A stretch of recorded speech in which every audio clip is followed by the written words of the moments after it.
You met him 5 minutes ago. No, that's you guys are like, he came back in here saying you guys are best friends. He's coming over for dinner. You're going out together. No, that was his press person, David Ginsburg, who actually here. We went to go to Temple St. Do you mind?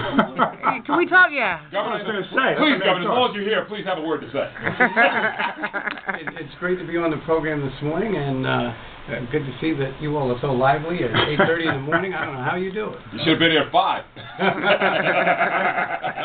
I got to tell you, one of the things, I think you got a bad rap. We always say that. I think I've said it forever. I think the problems in the state of New York certainly weren't created by David Paterson. But one of the, I really liked you. After I saw, it was one of the first press conferences you did with Shelley Silver and Joe Bruno. You got them on either side of you, and they're doing their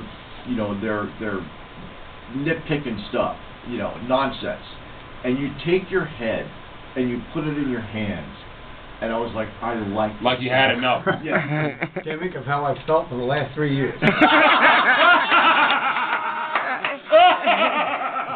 Like, however, me being Italian, I would have put my hands around her neck. the morning that you, like, the day that you got up and realized, like, okay, now you're stepping up another notch, what were you thinking? I mean, were you like, damn? Well, I was actually having lunch. It was about 1 o'clock in the afternoon. And at that time, Governor Spitzer had planned on resigning at 2:15 that day. I don't know this. And so I'm called at about 1:15 by the governor's secretary, and he tells me this incredible story. I just can't believe I'm telling you this. And I said, well, but this is in New York. You were surprised by this? No, I was in Albany. I mean, you're in New York State. I was in New York State. I was in a state, all right. And so I'm sitting there trying to think of what I'm supposed to do, what I'm supposed to say, and then about a half hour later, they said the governor was not going to resign that day, and he waited 2 extra days. But I will say it was the shock of my life. And I called my wife up, and she says, "Are you overwhelmed?" I said, "Well, that's the understatement of the year. Yes, I'm overwhelmed." When everybody was outside waiting for him to resign and stuff, all the media down at the Capitol, I actually ran through and I started screaming, "My daddy's going to be governor! My daddy's going to be governor!" So I just thought I'd let you know. Yeah, so now you know who the I didn't know we were going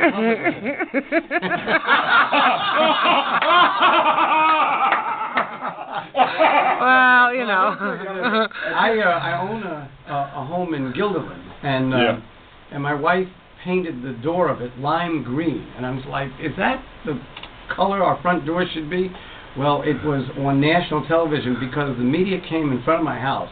I felt like I was talking to hostage negotiators. Lieutenant Governor, if you're in there, we know you're in there. I think the reason that I get such bad treatment from the press is that I didn't go out and talk to them. If we could wind the clock back, I would have gone out and talked to them about whatever it is they want to know. Now, speaking of bad treatment from the press, I've noticed we get the Post every morning, and I get a kick out of the headlines. Yeah. I'm not a big fan of the editorial side. But they would find, whenever they would use the New York Post, a picture of you, they would find the most unflattering photograph that they could take. Did anybody ever tell you that? Have you seen those? And what are your thoughts on that? Well, particularly with me, who can't always look into the camera. It's not hard to find bad pictures of them. They seem to find them all the time. They always look like you're doing lines, though. Oh, that was when I was signing a bill. Yeah, the Saturday Night Live called that the Studio 54 legislation. And but that was. But you see, that's ways that the media can be unfair without writing a word, is the way they depict you. And, it's kind of insulting, but then if it wasn't, it wouldn't be the New York Post. So once you see the Post, then you can pretty much... Well, they did the same thing to Hillary Clinton, basically, too, when she was, trying to find unflattering pictures, and depending on the newspaper, of course. Well, one time I was on vacation, I was running with my wife, and the Post has got a truck out, and they're following us for about 45 minutes, and she says, "Why do they keep taking pictures? They've taken the same pictures for 45 minutes. Why don't they just leave?" I said, "They're waiting for me to fall." Hey, Governor, he's right about that. I know we only got a few more minutes, which I just want to just ask you this one question, just a little bit off topic. One of the things that we already have NASCAR in the state of New York. We've got Watkins Glen. one of the things, especially up here, it's a big deal with people up here, and it would help with taxes, revenue, and all that. Why do we not have a track up here, a circular track up here? There was a proposal to put a track here. There was a proposal to put a track in Staten Island. No, that was bad. Just a few years ago. What, are you going to run garbage trucks? Exactly. Tractor pull. How many times can the cars go over a landfill? I know there's been a lot of jokes about you. And I got to say one thing about you. You have a wonderful sense of humor. Yes, he does. Do you have a favorite Governor Paterson joke? It was a joke about the issue involving the Yankees tickets that I had last year. Oh, we had forgotten all about that. So they said the governor has taken a plea in that case. He wanted Mets tickets. I thought that was pretty good. What do you think of just one question for me, Governor? What do you think of Spitzer's new gig on CNN? I think he does a good job. They give him a hard time. I like it. But he's incisive. He knows all the issues. He's doing really well, and they keep saying, but his ratings aren't up. That's just the first couple of weeks. He hasn't had a chance. I just want to know when the girls are coming in the show. Well, that's all. Listen, if he ever leaves the show, I'm there to take his place. Two quick things. First of all, I want to offer you a job. I don't know what you're doing after it, but I think you'd be a phenomenal radio host. Oh, thank you. You know, and you're very funny. Either that, or I have a stand-up comedy gig for you. Well, I'm looking for something because, in addition to being the first African American governor, and the first legally blind governor, I don't want to be the first governor to go out of office and on to social services.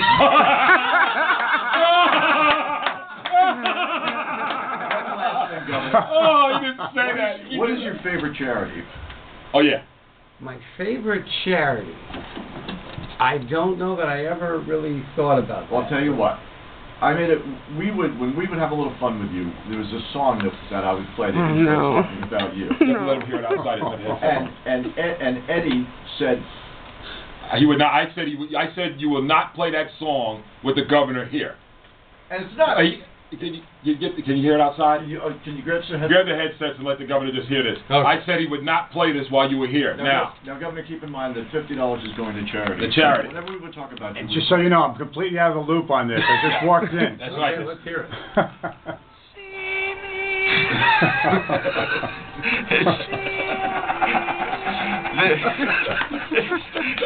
You can get that at the airport. Touch me hard. No, unless you're going to the airport. It's the Who. You know, it's the Who. It was nothing bad. It's the Who. But $50 to let's pick a charity for the governor. I'll make it a donation, Governor. You can just tell me who you want me to send it to. Let's see if it's up here. How about giving the $50 to Equinox? They're going to give out food for Thanksgiving. I'm going to go there at 4:00 this afternoon. If anyone would like to come. You want the $50, Governor? I just give it to you. No, don't do that. That's complicated. Governor, thank you, Governor. Thank you, Governor. Appreciate it.